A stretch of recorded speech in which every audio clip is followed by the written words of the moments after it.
نعرہ تکبیر، نعرہ رسالت، نعرہ حیدری، نعرہ حیدری، نعرہ غوثیہ، نعرہ غوثیہ۔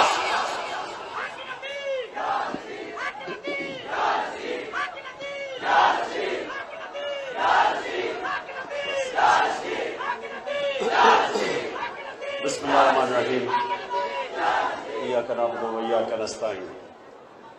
جناب پیر نظام الدین جامی صاحب، میں سب سے پہلے آپ کو مبارک دیتا ہوں۔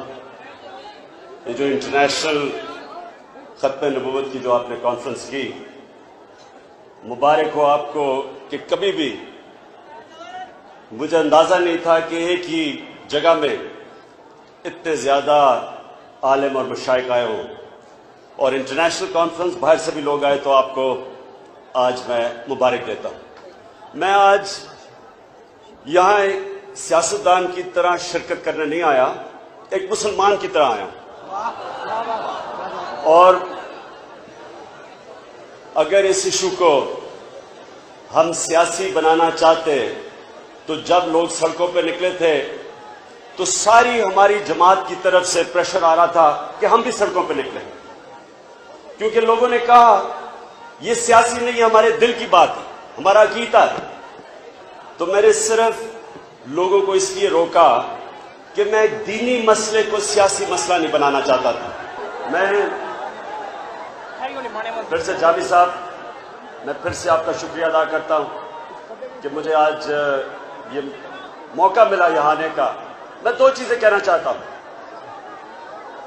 پہلی چیز کہ کوئی مسلمان ہو ہی نہیں سکتا جو ہمارے نبی صلی اللہ علیہ وسلم کو آخری نبی نہیں مانتا۔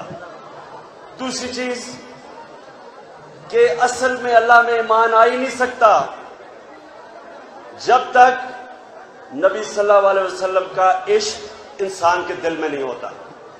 میں صرف اس چیز سے بات ختم کرتا ہوں کہ جو ختم نبوت کا کلوز تھا پاکستان کے آئین میں 1974 میں لے کے آئے، 23 دن پارلیمنٹ میں ڈیبیٹ ہوئی۔ یہ کوئی علماء نہیں لے کے آئے یا مشائخ نہیں لے کے آئے، پاکستان کی پارلیمنٹ میں 23 دن کی ڈیبیٹ کے بعد ختم نبوت کا کلوز آیا۔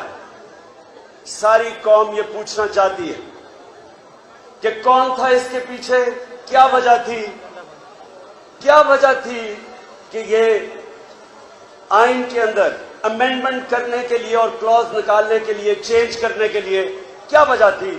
یہ قوم اس کو ڈیمانڈ کرے گی، قوم اس کا جواب چاہے گی۔